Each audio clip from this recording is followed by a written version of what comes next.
Están haciendo reparaciones aquí encima de mi casa y es como espantoso, ¿no? Porque de por No se sí preocupe. tengo la voz baja y luego así es como tortura china. Bueno, espero vayan bien, ¿no? Vamos a comenzar con la clase. A ver, ayer antes de partir vimos el video de Nixon, ¿no? Sí, no, no se acuerdan, quién sabe.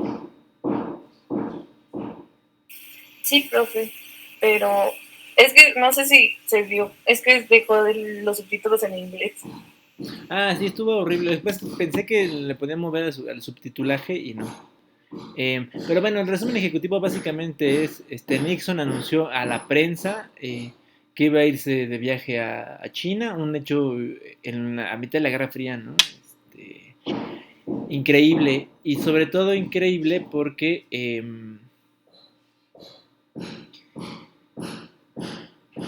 China era, ¿no? Un miembro más, ¿no? Del otro bloque y además había sido uno de los principales aliados de Vietnam en la guerra, ¿no? Entonces no se entendía por qué demonios, ¿no?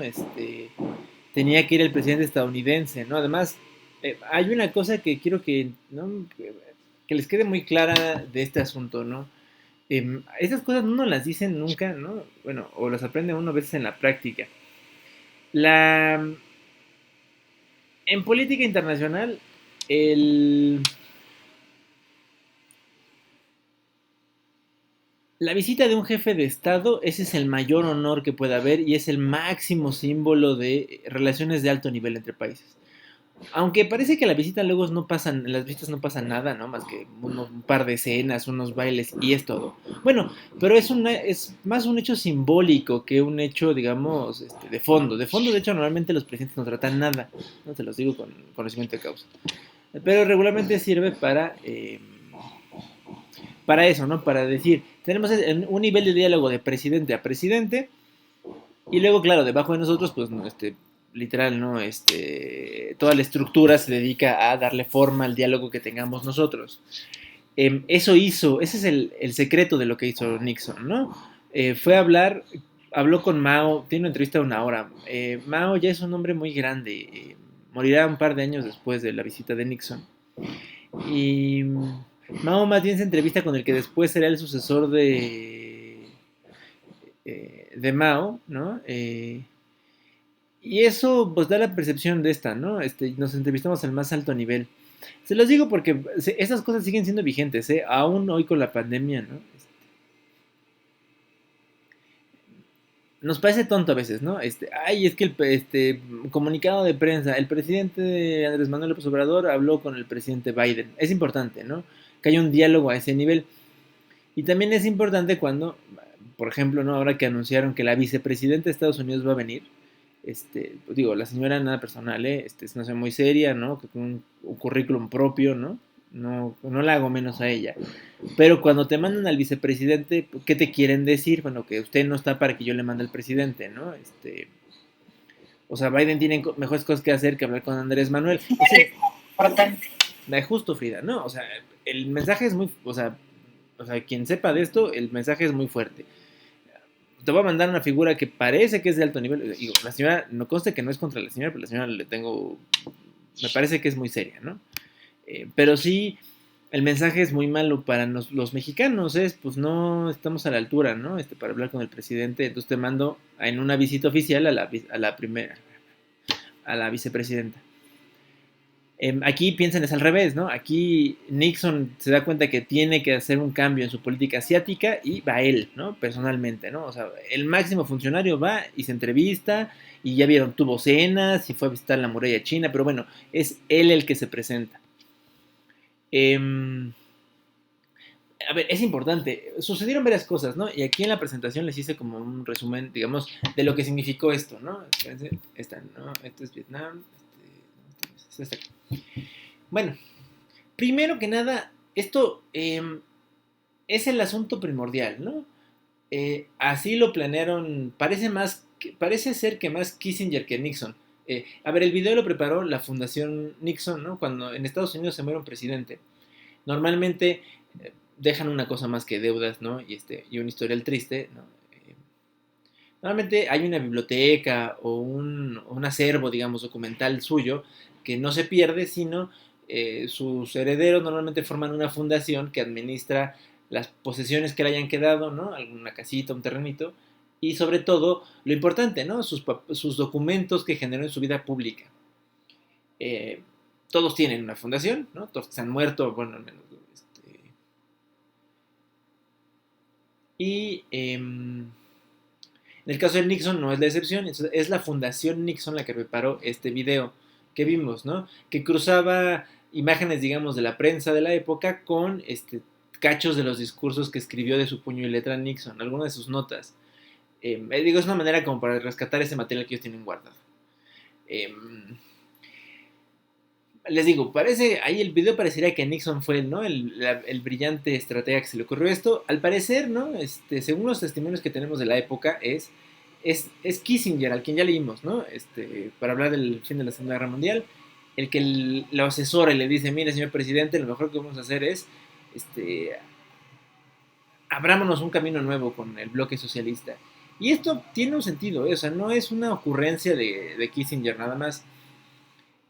Ya hablamos de este señor Brezhnev, ¿no? Que no se acuerde, pongamos la cara de Brezhnev. Fíjese, este es uno de los mejores retratos de Brezhnev, ¿no? Y vean la cara como de muy pocos amigos. Bueno, es la actitud de él, ¿no? Brezhnev es, híjole, ya lo decía yo la clase pasada, es un hombre difícil, ¿no? Es un hombre ya mayor, ¿no? Mayor en el sentido de no entiende que hay un cambio generacional que está gestando en la Unión Soviética. Y entonces, en vez de concentrarse en eso, ¿no? Está concentrado en tratar de recuperar como háganse de cuenta que Brezhnev hubiera sido el inventor del Make America Great Again, o sea, hagamos a Estados Unidos grande otra vez, bueno, hagamos a la Unión Soviética grande otra vez, ¿no? En las palabras de Brezhnev, el gobierno de Khrushchev, o sea, su antecesor, el que era presidente mientras la crisis de los misiles, había mostrado todas las debilidades de la Unión Soviética, ¿no? Entonces había que acabar con eso. Y una de las debilidades era el espíritu reformista, ¿no? Entonces Brezhnev dice, no, niet, dijeron los rusos, ¿no? Nos oponemos a eso, son más, se los decía, ¿no? Son más duros, hay que, podemos intervenir donde se nos dé la gana, ¿no? Sobre todo en Europa Oriental, la verdad es que Brezhnev concentra sus fuerzas en Europa Oriental y eso le deja mucho campo a China, ¿no? Ya lo vimos con el asunto de la guerra de Vietnam. Es más bien China la que está ahí detrás de Vietnam del Norte, ¿no? Dándole apoyo militar, bueno, apoyo logístico, armamento, asesoría. La Unión Soviética, digamos, está enterada, pero tiene una participación mucho menor a la de China. Entonces, China ya está concentrando mucho poder y entonces Kissinger se da cuenta de eso y dice, a ver, señor presidente, pues si tenemos que hacer recomponer nuestras relaciones en Asia después del fiasco que fue Vietnam, ¿qué es lo que tenemos que hacer? Pues muy sencillo, ¿no?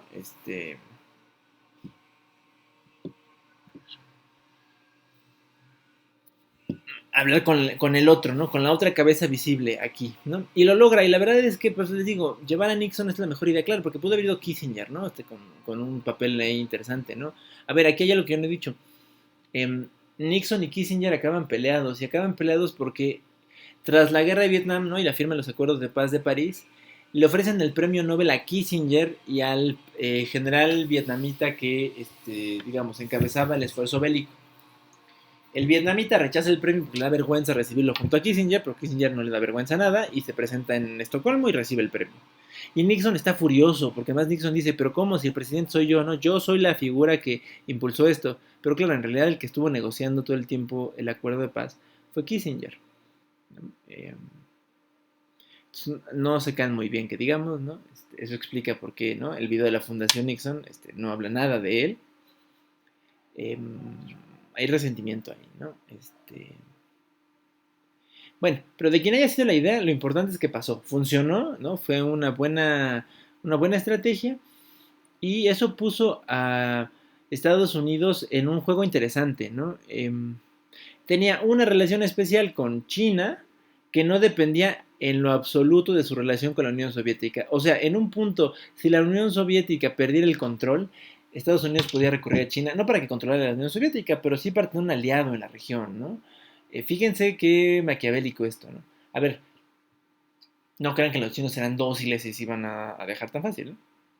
En realidad, mucho de lo que pasó en la visita es más simbólico que de fondo, ¿no? Hay una parte en el video donde dice eh, Nixon, ¿no? Que la estrategia debería de ser decir cuáles son nuestras coincidencias, luego en qué puntos no estamos de acuerdo y luego dónde podríamos alcanzar un acuerdo común, ¿no? Eh, y al final, ¿no? El comunicado que salió de la visita lo comenta Nixon en una escena y lo dice, sale en el video y dice, bueno, al parecer han sido más las diferencias que nuestros puntos de encuentro, pero creo que podemos seguir trabajando para encontrar, ¿no?, puntos en común. Pues porque claro, se fueron allá, ¿no? Digo, a ver, había una negociación previa de 2 años, o sea, no fue una ocurrencia de un día, un trabajo hecho, un trabajo diplomático bien hecho, creo yo, ¿no? Pero aún así, pues, no está tan fácil, ¿no? ¿De qué se les ocurre que podían hablar China y Estados Unidos a la mitad de la Guerra Fría? ¿Creen que verdaderamente hubiera algo que pudieran hacer?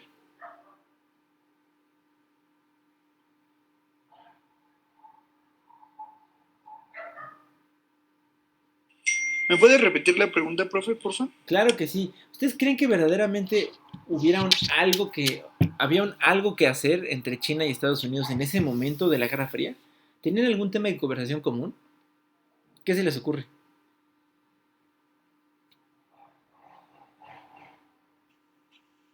Pues podría ser un poco sobre el comercio. A ver, estamos en un punto donde China todavía no es ninguna potencia comercial. China apenas está desarrollando digamos, su sector industrial, más o menos, ¿no? Para vestir a tanto chino. O sea, está bien, hoy pensaríamos que el comercio es un tema, ¿no? Pero entonces no había nada de comercio, ¿no? Eh, digo, a ver, esto que ustedes están en este vacío en el que están ustedes girando ahora, América, No, perdón, es que estoy pensando. no te preocupes, Se me fue el micrófono. Es ¿no? que no sé si también tenga que ver con, es que puede ser, bueno, yo creo que podría también ser armas o... Porque si está diciendo usted que, bueno, estaban en ese ámbito de armamento y todo, también posiblemente hay armas.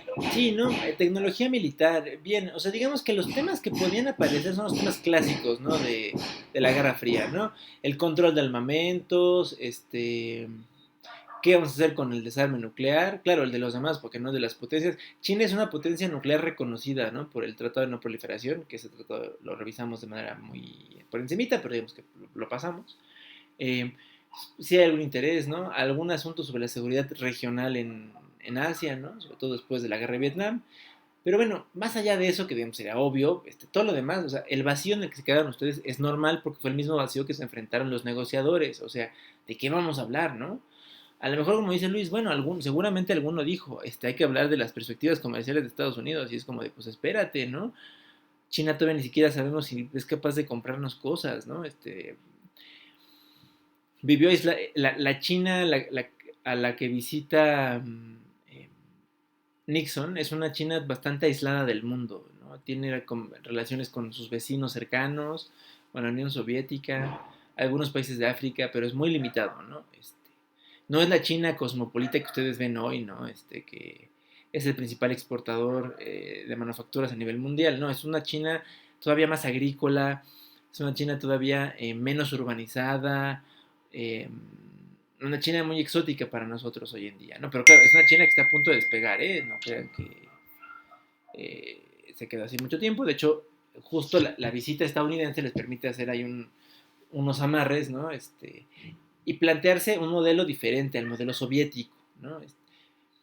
Que incluía una serie de medidas de liberalización económica al estilo capitalista, ¿eh? Claro, para lograrlo, pues, lo que China tuvo que hacer es eso, ¿no? Demostrarse como independiente ante la Unión Soviética, ¿no? En China la doctrina Brezhnev de intervenir cuando el régimen comunista estuviera en peligro, bueno, no se aplicaba ni de cerca, ¿no? Porque ni los soviéticos se atrevían a, a interferir con China, ¿no? Al menos sabían que era mucha gente, o sea, una guerra entre China y la Unión Soviética, los soviéticos sabían que hubiera sido una guerra de desgaste, porque la población china es suficiente como para hundir a los soviéticos, ¿no? Entonces, pues no valía la pena, ¿no? Matar 100 millones de rusos,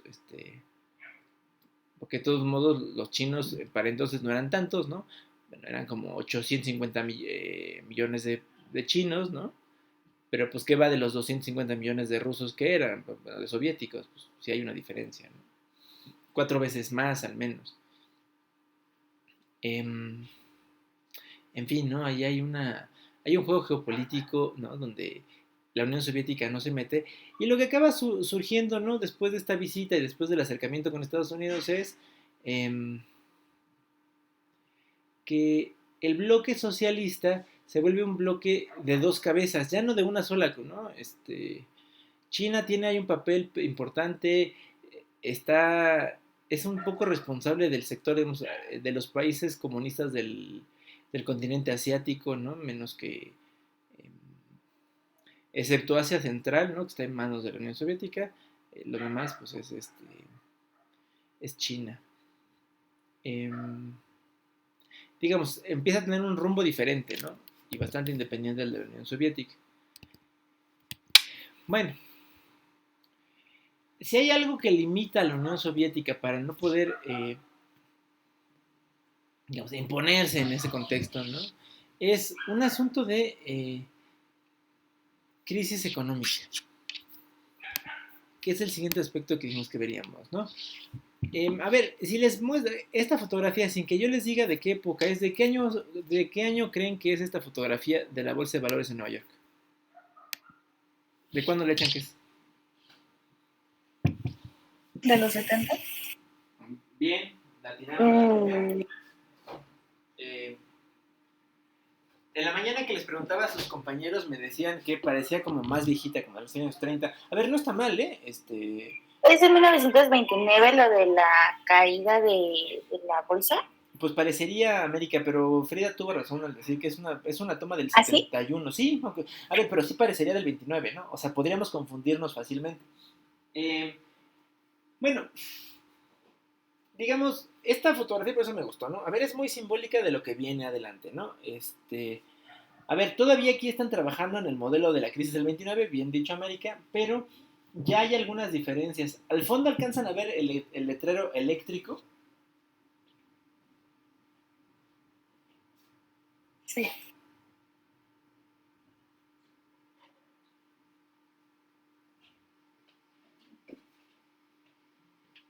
Sí, lo ven, hay un 1, 2 al fondo, ¿lo alcanzan a ver? Sí, maestro. Sí se ve, pero como que no se alcanza a ver qué dice. En realidad es del 71 y tomé bueno, o sea, usamos esta fotografía porque en ese año empieza a modernizarse el piso de remates de la bolsa de valores de Nueva York. Claro, la de hoy no se parece nada, ¿verdad? Porque pues ya hay puras computadoras, hay muchas operaciones que se hacen en digital y de hecho muchos corredores de bolsa ya no están físicamente ahí, ¿no? La mayoría de ellos están despachando desde sus cómodas oficinas o sus casas, inclusive ahora con el coronavirus. Eh, pero bueno, aquí comienza, ¿no? Ahora, la crisis nos importa porque la crisis es La crisis económica le da sentido a lo que nos está pasando ahora, ¿no? Vamos a ver de qué crisis estamos hablando, ¿no? Si no, bueno, si me profe, pues de qué estamos hablando. Bueno, hubo una serie de, digamos, de características de la economía mundial, sin importar el bloque, ¿no? Ahora vamos a hacer las puntualizaciones por bloque, pero al menos hay una característica que es común a todos los bloques, tanto al bloque capitalista como al bloque comunista, e inclusive a los países del tercer mundo. Y esa característica es la industrialización. ¿Por qué? En el bloque capitalista, ¿no? La mayoría de los países fuera de Estados Unidos, ¿no? Todos los demás habían padecido pues la destrucción de sus centros industriales por la guerra. Japón, Alemania, pero también Francia, Reino Unido, toda Europa Central, ¿no? Salvo tú Estados Unidos, bueno, Estados Unidos, Canadá, Estados Unidos, Canadá, Nueva Zelanda y Australia eran los únicos que no, ¿no? Pero aún así, todos los demás tenían como objetivo, ¿no? recuperar su sector industrial. Ahora, la esfera del comunismo, el desarrollo industrial también se volvió un objetivo, porque el desarrollo industrial significaba que el proletariado, o sea, los trabajadores de esos países, habían alcanzado un nivel de desarrollo económico tal que habían desarrollado fábricas sin necesidad de capitalistas, ¿no? Es la gran meta del comunismo. La Unión Soviética, digamos, acelera su proceso de industrialización que comienza en los años 30. Eh, China se industrializa porque en realidad es bastante agrícola para el final de la Segunda Guerra Mundial, ¿no? Y así los otros países de Europa del Este, por ejemplo, pues destruida su industria por la Segunda Guerra Mundial, pues hay que recuperarla. Los países del sureste asiático, de África, que se volvieron al comunismo, se pusieron como meta industrializarse. Pero incluso en el tercer mundo, eh, todos los países latinoamericanos, ¿no? Tuvieron como gran meta de esta época, ¿no? Hasta después de la Segunda Guerra Mundial, la industrialización. Ahora eso tenía un riesgo porque, claro, producimos cada vez más bienes industriales, pero luego ¿quién compra eso? Fíjense. Al término de la guerra, Estados Unidos era la gran potencia industrial, ¿no? Entonces, digamos, durante los años 50, las industrias estadounidenses se dedicaron a convertirse en las proveedores del mundo, ¿no? Un poco como China ahora. Eh, Todo hecho en Estados Unidos, ¿no? Como además como un símbolo distintivo, ¿no? Del triunfo del capitalismo. Bueno, pero pues con el desarrollo de las industrias de estos otros lugares, los productos estadounidenses comenzaron a tener eh, competencia, ya sea en los otros países donde, ¿no? Llegaban, por ejemplo en México, pues los coches estadounidenses tuvieron de hecho competencia de algunas marcas mexicanas que desaparecieron, pero bueno, al menos la hubo. La ropa y el vestido, pues por supuesto, y así otras cosas, ¿no? Entonces había competencia en esos países, ¿no? Y luego comenzó a haber competencia en el propio mercado estadounidense, porque comenzaron a llegar productos del exterior, sobre todo europeos, que competían con los productores nacionales en Estados Unidos. Por ejemplo, automóviles europeos, alimentos latinoamericanos de algún lugar. Comenzaron a invadir, ¿no? Los puntos de venta en Estados Unidos. Entonces, ¿qué comenzó a pasar? Pues que literal empezaron a sobrar las cosas, ¿no? Y digo yo, empezaron a sobrar las cosas, ¿no? Empezó a haber un excedente de producción, porque había una producción que ya no se podía vender en ningún lugar, ¿no? Había un límite ahí. De hecho, esta situación provocó un hecho que ahora es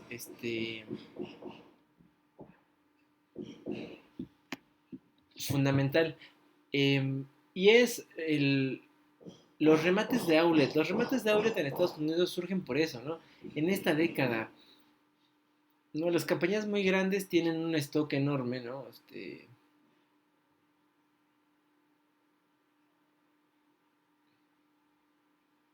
Y con el con el tiempo, pensé que se me fue la idea, me quedé pensando en otra cosa. Estaba yo en... Ah, la competencia de los productores estadounidenses, ¿no? Pues les empezó a caer competencia, no supieron qué hacer con ella. En algunos países, por ejemplo, para frenar la competencia de productos estadounidenses, se cerraron las fronteras, ¿no? México es un ejemplo de ellos. Eh, y bueno, había un punto donde pues la mercancía comenzó a sobrar, ¿no? Iba al asunto de los remates, ¿no? Los outlets surgen en esta época porque, bueno, pues hay excedente, hay que venderlo en algún lugar, ¿no? Y entonces las propias cadenas de ropa abren sus propios almacenes de descuento para rematar esa mercancía que ya no se vende, ¿no? Se quema inclusive, ¿no? Para no generar impuestos. En fin, eh, es un problema, ¿no? Es un problema en todas las economías, porque lo poco o mucho que pueden consumir, por ejemplo, las economías comunistas o socialistas tienden a tener un consumo muy limitado, ¿no? Porque no hay circulante que estimule la compra, ¿no? Sino todos tienen que comprar en la misma cantidad conforme a las dotaciones que le corresponde a cada individuo en el sistema comunista. Y entonces ahí hay un consumo limitado, lo que es todavía más triste, ¿no? No hay manera en la que la sobreproducción acelere la demanda de productos. Y luego en los países del tercer mundo, pues no sucede muy diferente, ¿no? Hay excedentes que no hay a dónde ir, ¿no? Algunos se pueden exportar, pero hay muchos que no. Y entonces comienza a haber aquí una crisis. Además, digamos, hay una serie de elementos adicionales a este asunto de la industrialización. Primero, en el bloque capitalista, los productos estadounidenses comienzan a tener competencia seria de dos lugares. Primero de Japón, los japoneses se volvieron los expertos, ¿no? En miniaturizar y abaratar los costos de producción de cosas. En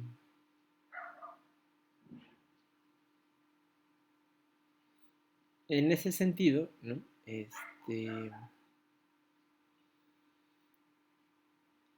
La industria japonesa comenzó a adquirir un papel muy relevante, ¿no? Y por ende, Japón se volvió un actor fundamental, ¿no? De la economía internacional, inclusive, pues la otra gran cabeza visible de el bloque occidental. Y el tercero sería los países europeos, especialmente los que forman la Comunidad Económica Europea, que se forma a finales de los 50.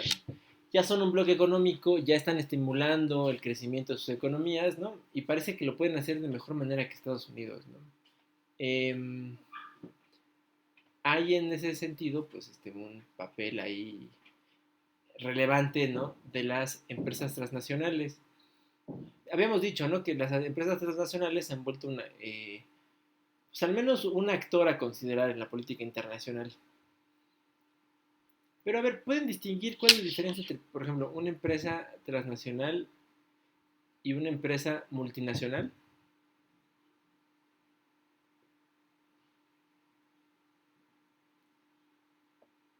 ¿Conocen las diferencias entre una y otra? Trans y multi.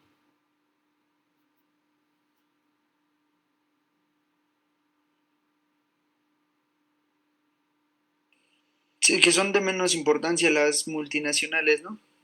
Pues más que... A ver, Farida, Ay, perdón.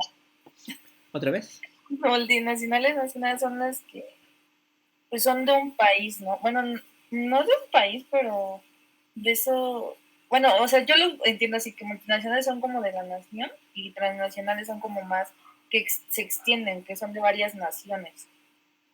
A ver, ahí les va la diferencia. Las empresas multinacionales son aquellas empresas, ¿no? Que han abierto filiales en diferentes países y entonces pueden tener operaciones internacionales. Um, un ejemplo sería, por ejemplo, los bancos, ¿no? El BBVA es un banco multinacional porque tiene sus diferencias, ¿no? O sea, bueno, tiene sus operaciones en el BBVA Banco Francés en Argentina, el BBVA Bancomer en México y el BBVA, ¿no? El Banco Bilbao Vizcaya, en...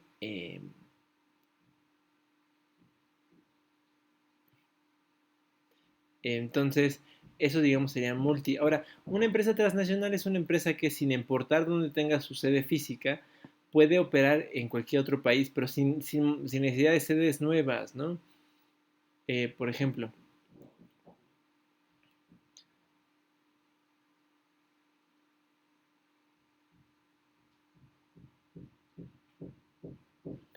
así, eh, el, así es como eh, digamos, esta noción de bloques se consolida. En el caso del bloque socialista, bueno, de la división del bloque capitalista se consolida. En el caso del bloque socialista, ¿no? Hay un asunto adicional a considerar, ¿no? Y es el crecimiento de los presupuestos militares. A ver, la transparencia y la información es un asunto que los soviéticos nunca tuvieron, ¿no? De hecho, cuando trataron de volverse transparentes, se acabó la Unión Soviética, ¿no? Parecía que era como opuesto, ¿no? Eran como agua y aceite. No conocemos las cifras con exactitud porque muchas estaban muy maquilladas, pero se calcula que más o menos la Unión Soviética dedicaba como el 15% de su economía a el desarrollo de sus programas bélicos, ¿no? Eh, Estados Unidos, aunque tenía un programa más o menos similar, eh, eh, lo que sabemos es que esta medición es como un poco arbitraria, ¿no? Se ha hecho más o menos con la información que se ha ido liberando, ¿no? Después de muchos años. Los soviéticos en ese momento decían que su tope máximo era eh, haber gastado el 8% de su PIB, de su Producto Interno Bruto, en el presupuesto militar, ¿no? Parece que eso es más bien, ¿no? Como para no espantar eh, a los estadounidenses. Lo que sí es cierto es que imagínense, ¿no? Que en México el gobierno hiciera eso, ¿no? 1.5 pesos de cada 10 que tenga los gastara solo en presupuesto militar, imagínense, ¿no? Híjole, las cosas no se pudieran hacer.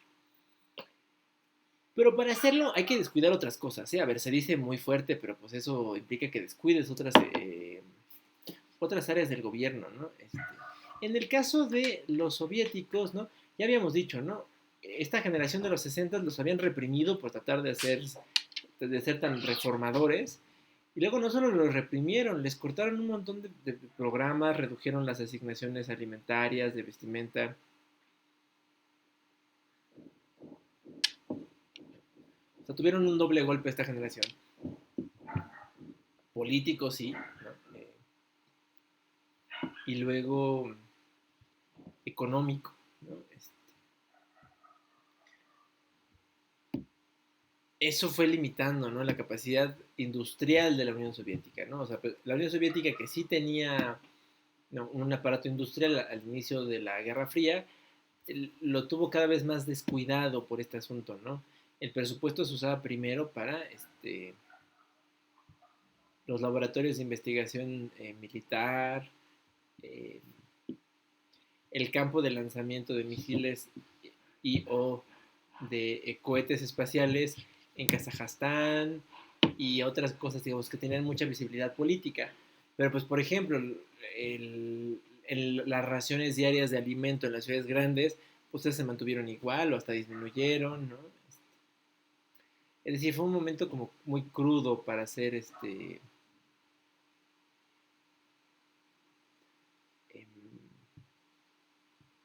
para hacerle frente a la situación, ¿no? A eso hay que añadir un asunto que creo que es el que se ha vuelto más popular de todos, y es el de la crisis del petróleo del año 73. Fíjense, en 1973, ¿no?, durante una festividad judía, el llamado Yom Kippur, los países árabes alrededor de Israel deciden que este es el momento para eh, aplastar a Israel y sacar la jugada, ¿no? Están muy confiados en que las autoridades israelíes iban a estar concentradas en la celebración del Yom Kippur y fácilmente iban a poder derrotar tanto a Irak, perdón, tanto a Israel como a cualquiera que se les opusiera, ¿no? Lo que no saben ellos es que Israel los israelíes siempre se han destacado por su buen sistema de inteligencia, no tienen un buen servicio de espionaje. Se enteraron de los planes y literal los estaban esperando, ¿no? Entonces, cuando iniciaron el ataque en la mañana de Yom Kippur, arrasaron con las tropas árabes, ¿no? Borraron. Hay una anécdota muy simbólica, ¿no? Que iniciada la operación, digamos, del Yom Kippur, los hay una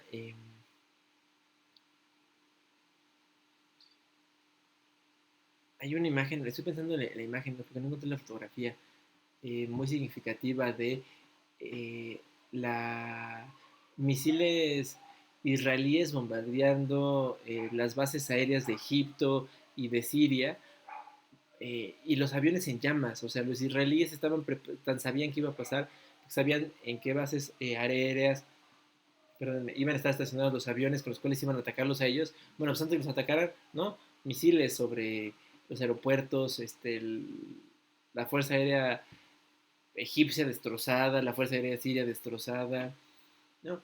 Un conflicto muy espantoso, ¿no? Eh,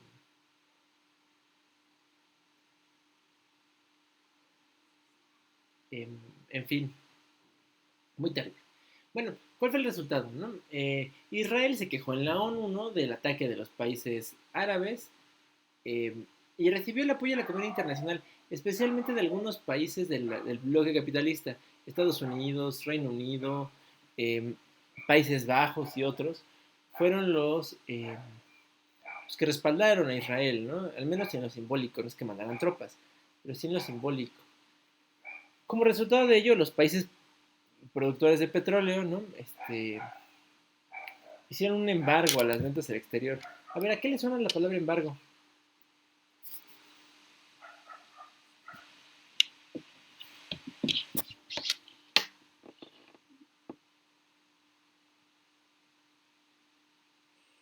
Que quitaban como sus propiedades o cosas que son de ellos.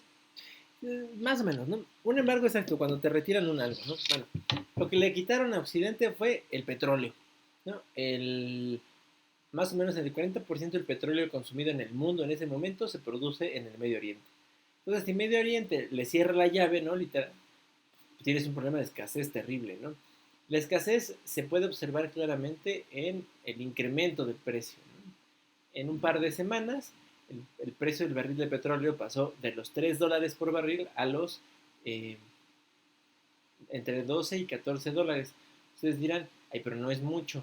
Bueno, pero estas carreras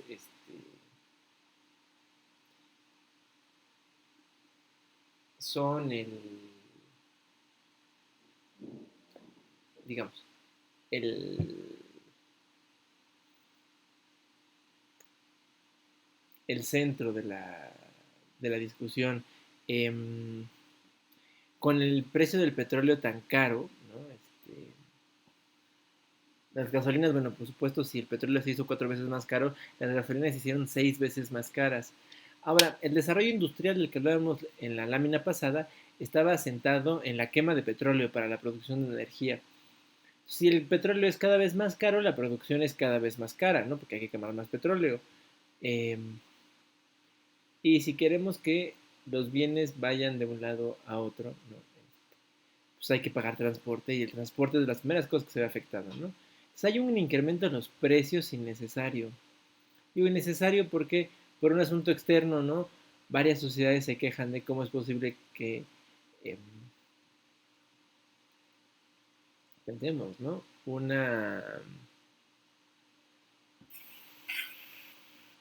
Digamos, eh, un artículo que costaba, pensamos, pues, entremos en el mercado estadounidense, $2, ¿no? Llegaron a incrementar hasta el doble de precio por los combustibles necesarios tanto para su producción como para su distribución. Eh, es una crisis muy fea porque le pega, o sea, es un asunto externo, ¿no? Una guerra entre países árabes, ¿no? E Israel que corta el suministro de petróleo a Occidente y entonces por esa situación sube el precio internacional del petróleo y se encarece la vida, ¿no? En muchos lugares esto no se entiende, ¿no? O sea, no se entiende no porque no se sepa, o no haya quien lo explique, pero no se entiende por qué debería de una potencia como Estados Unidos, ¿no? Eh, Depender de un conflicto tan lejano para determinar el precio de la gasolina que se consume todos los días, o peor aún, de los artículos de primera necesidad, ¿no? Es una crisis, digamos, que molesta mucho, ¿no? Es que imagínense esto, a ver, que la gasolina en México pasara hoy de costar 20 pesos el litro a costar 40. O sea, ¿se imaginan cuántas cosas no subirían de precio?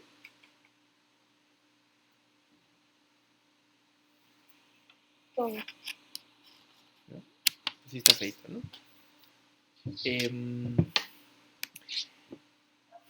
Pero fíjense que el problema no fue solo, digamos, o sea, tuvo una doble vertiente. Por un lado, ¿no? Se encarecieron los productos y por otro lado, y ahora vamos a explicar por qué, se abarataron los créditos en el mundo. Porque imagínense, bueno, alguien estaba cobrando eso, ¿no? Entonces tenemos ahí un grupo de países pequeños, ¿no? Arabia Saudita, los Emiratos, Kuwait, Irak, em, que se vieron beneficiados por este incremento. Entonces al revés, imaginémonos, ¿no? Frida gana 10,000 pesos, ¿no? Siempre. Y luego de un día para otro le ofrecen un aumento donde le van a pagar 40,000 pesos. ¿Qué harías, Frida, con ese excedente?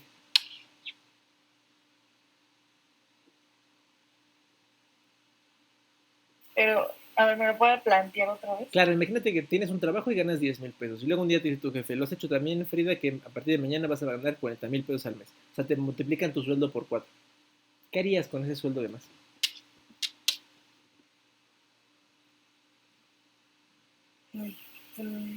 Lo administraría, no es una parte lo ahorraría y otro bueno, es que es muy raro, digo, que te suban, a veces no sabes ni qué hacer y cuando tienes tanto dinero, lo desperdicias. Primero probablemente hagas eso. Digo, más todo el mundo, ¿eh? Lo dicho, los árabes lo hicieron, ¿eh? O sea, no es un exceso, ¿no? Compraron caballos de carreras, o sea, compraron generaciones completas de caballos de carreras, fábricas de Porsche para que les mandaran Porsche para correr en el desierto. O sea, hicieron ridiculeces de las que hace cualquiera que tiene dinero, ¿no? Bueno, y luego se dieron cuenta que era tanto dinero y seguían recibiendo dinero, ¿no? Porque, digamos, el precio del petróleo no bajó sino hasta finales de la década de los 70. Entonces siguieron recibiendo dinero y dinero y dinero y luego es como, ¿y ahora qué hago con tanto dinero, no? O sea, ya me lo gasté, ya compré ridiculeces, ¿no? Ya construí las en la mitad del océano, ¿y ahora qué hago? Pues al banco, ¿no? Ahora es un problema, porque entonces los bancos comenzaron a recibir una fuerte cantidad de recursos, ¿no? Eh, y estos recursos, los bancos tampoco se querían quedar con el dinero así, ¿no? Porque pues para los bancos no es negocio que el dinero esté parado, ¿no? Entonces, ¿qué empezaron a hacer? A prestarlo a tasas de interés muy bajas. Medio punto porcentual o un punto porcentual al año, es bajísimo, ¿no?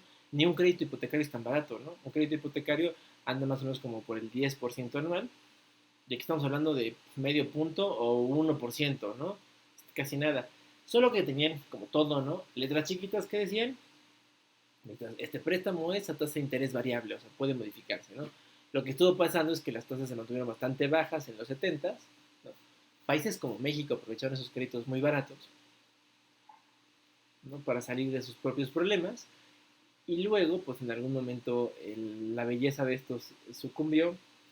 A finales de los 70, Estados Unidos se hizo de una reserva estratégica de petróleo, ¿no? Y anunció que ya no iba a comprarle el petróleo, ahora al revés, ¿no? A los árabes, sino se iba a concentrar en la producción de petróleo en el Golfo de México y en Alaska, que fueron los nuevos descubrimientos.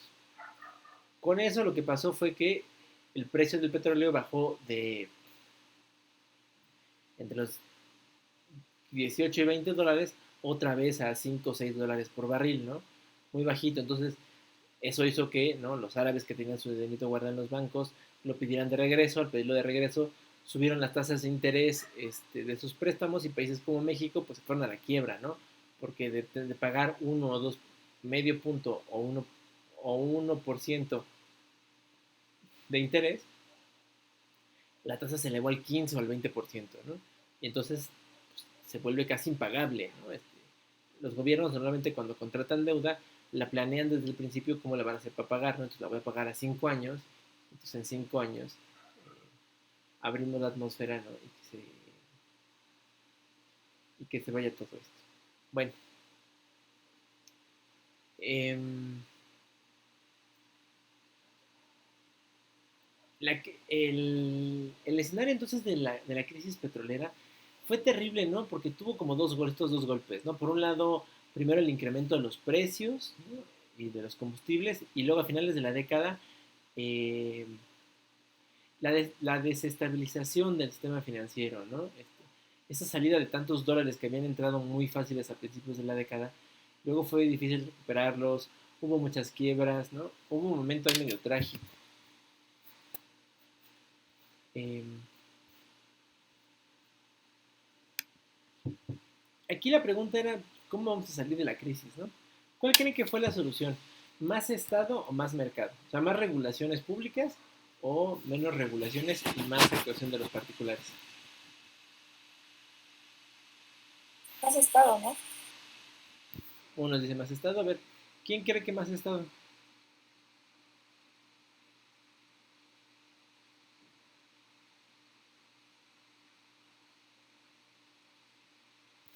Eh, pues más que más estado, fue un periodo que varios economistas comenzaron a empujar la lógica de más mercado. Porque digamos, vamos a verlo con calmita, ¿no? La clase que viene, que empezamos a ver el bloque capitalista. Eh, la economía, de, al menos del mundo capitalista, descansaba sobre la idea de estados muy fuertes, ¿no? Hasta la década de los 70, que se encargaban de repartir los beneficios del crecimiento económico. A partir de la década de los 70, ¿no? Sobre todo a finales, hay un grupo de historiadores, ¿no? Entre ellos Margaret Thatcher, que después se convertirá en primera ministra del Reino Unido, que pues se dan cuenta que tanto mercado ha asfixiado, digamos, la producción económica y se necesita liberar las cosas, ¿no? Este movimiento que después se llamará el neoliberalismo, eh,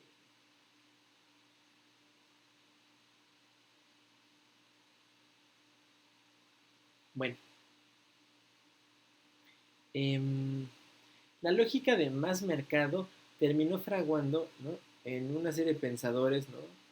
Eh, que crearon lo que hoy llamamos el neoliberalismo. El neoliberalismo es esta respuesta a la gran crisis económica de los 70.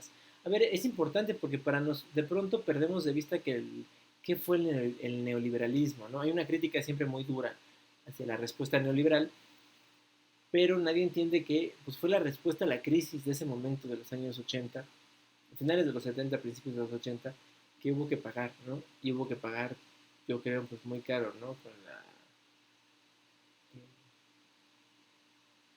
Con el posible derrumbamiento, ¿no? De los sistemas que se habían construido desde finales de la Segunda Guerra Mundial. Eh, claro, nadie lo sabía, ¿no? Pues lo importante era salvar la economía, lo que se pudiera, ¿no? Y cualquier receta parecía ser necesaria. Digamos, en la década de los 70 se intentan todas las recetas para salir de la crisis, las clásicas, y ninguna funcionó. Y entonces pues hubo que volver a estas, a las del neoliberalismo, para salir de la crisis. Bueno, todo esto nos lleva a un asunto que a mí me parece que es la gran conclusión de este tema, ¿no? Esta década de los 70 es la década de la crisis de los valores, ¿no? Aquí vemos imágenes de mayo del 68 en París, que no es muy diferente a lo que pasó en la primavera de Praga en abril del 68, y tampoco es muy diferente a lo que pasó en Tlatelolco, en la Ciudad de México, en 1968. Coincide el año, ¿no? Es estos jóvenes que crecieron después de la Segunda Guerra Mundial, que recibieron todos los beneficios, no importaba si eran en el bloque capitalista, socialista o en el tercer mundo, y entonces aspiraban a cambios, ¿no? Habían estudiado en la universidad, ¿no? La matrícula universitaria se decuplica o se multiplica por 10 entre la década del 50 y la década del 70, ¿no? O sea, hay 10 veces más estudiantes universitarios en el mundo. Y estudiantes universitarios que exigen más cosas, ¿no? Que tienen una noción más compleja de la realidad y buscan cambiarla, ¿no? Los reformadores de Praga lo son, los estudiantes del 68 francés lo son, tanto como los estudiantes del 68 mexicano. ¿Cuál es la solución de los gobiernos? La que estamos viendo aquí, ¿no? Los reprimen. Los soviéticos reprimen a los reformistas, los mexicanos reprimimos a los estudiantes del 68, la policía francesa, la gendarmerie, está ahí, ¿no? Dándole toletazos a los estudiantes franceses. En Estados Unidos eso se equipara con el movimiento eh, de los derechos civiles, ¿no? De los negros, también los reprimen, hasta pura represión, ¿no? Entonces, esta generación más joven reprimida. Y luego, en los 70 les toca experimentar la crisis económica, ¿no? La seguridad que tuvieron sus padres, ¿no? Sabiendo que al final de la guerra, con puro trabajo honrado, se hicieron de un patrimonio, aquí ya no la tienen, ¿no? La crisis es incierta, nadie sabe cuándo se va a acabar, nadie ve la hora de, ¿no? Pues a lo mejor hacemos una revolución y puede que nos vaya mejor, ¿no? Muchas cosas están ahí flotando en el aire y esto es una generación con mucha frustración, ¿no? Esta es la llamada generación X, ¿no? Tiene mucha frustración de todo lo que no fue, todo lo que pudo ser, ¿no? Algunos de ellos, pues, se, se imponen, digamos, ¿no? A las circunstancias, pero otros no tanto, ¿no? Más bien que la mayoría se deja arrastrar. En la década de los 70 hacia el final es muy de... Es como triste, ¿no? Porque es o fugarte la realidad o denunciar estos excesos que comienza a ver en el capitalismo y en el socialismo también, ¿no? Y tratar de pensar en una tercera vía que la seguimos pensando, ¿eh? Ahí hay un autor, Anthony Giddens, ¿no? Que habla de la tercera vía, pero cuando sus políticas se llevaron a la práctica, ¿no? En el Reino Unido, esa tercera vía más bien sonaba como a las ideas clásicas de la derecha. Entonces, eh, en fin, esta generación es la que les va a tocar lidiar después con el fin de la Guerra Fría, ¿no? Y vamos a ver qué cosas hacen, ¿no? Porque a ellos les toca darle la vuelta a la página y decir, bueno, ¿y ahora qué hacemos, no? Y están desencantados con el mundo. Bueno, a ver, en general, dudas de lo que vimos hoy. No, profe. No, maestro. No, por el No, momento no. profe. Bueno, me voy a poner a revisar esta semana sus videos, ¿no? Espero los hayan hecho muy bien. Y, Maestro. sí, Frida. Solamente me puede dar 2 minutos después de que acabe la clase. Claro que sí, Frida. Gracias. Bueno, entonces les digo, reviso sus videos, ¿no? Para ponerles comentarios. Esta actividad de los videos, como me gustó, la vamos a estar intercalando. O sea, vamos a hacer, yo creo que para este lunes que sigue, un ensayo y luego otra vez un video y así, ¿no? Para que al menos les vayan cambiando, ¿no? Y no digan, es que siempre hacemos ensayitos. Mejor, los videos creo que tienen, al menos, les dan otra perspectiva a lo que hacen. Bueno, si no hubiera nada más, ¿no? Vayan, pues, muchachos, a disfrutar de su tarde. No, no es cierto, a sus clases, ¿no? Porque tienen clases después del año.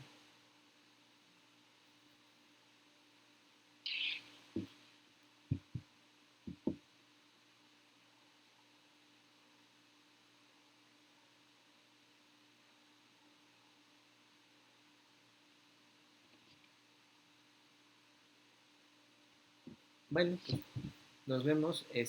Frida, pues en lo que los demás se despiden y se van. Bye, profe. Nos vemos, Elizabeth. Hasta luego. Nos vemos, Hasta Isabel. luego. Adiós, Eva. Adiós, América. Hasta luego, maestro, Nos vemos, gracias. Luis, cuídate. Solamente, bueno, es una duda súper rápida. Ujú. Bueno, ve que había dicho que sí nos aceptaba los podcasts, Ujú. pero tengo un problema con la plataforma desde ayer. Subí mi tarea Ajá. y, bueno, lo intenté subir como video, como audio, como vínculo y no me dejaba. Se la dejé en los comentarios privados, pero porque no me deja subirla como tal. A No sé ver, por qué. si quieres una vez vemos. Vamos a ver, abrimos acá en el teléfono para luego verle acá. Estos son 209 y la Así que le actividad comparto mi pantalla. es... No, porque el punto es que la pueda ver yo, ¿no? Si no... Qué chiste, a ver, Eva, no... O sea, va a aparecer sin entregar, pero es que está en los comentarios, no. A ver, No está Frida, espérame, como- porque aquí estás, Frida Monserrat. Ah, aquí, pero sí tengo el archivo, la crisis de los misiles en M4A, ¿no? Mira, ahí está. Sí, está en los comentarios. Hola a todos, Según mi yo. nombre es George Washington, preparaba una intervención a la isla. La Unión Soviética le propuso a Fidel Castro... Sí, no, esa es tuya. Sí, Ahí está, perfecto. Pues mira, no, mira, a ver, está aquí, ¿no? Y qué bueno que me avisaste. De todos modos, siempre le doy una revisada, porque ya alguna vez me pasó algo parecido. Pero bueno, pero sí, aunque parece que no le entregaste, sí te puedo poner calificación, ¿no? ok. No Y te la marco como entregada, digamos, aunque no Ajá. tenga nada. Exacto, en cuanto yo le ponga calificación ya se marca como entregado. Pero sí, ya vi que sí está ahí. Ok, muchas gracias, maestro. No, de nada, cuídate. Igual, hasta la próxima semana. Nos vemos. Bye.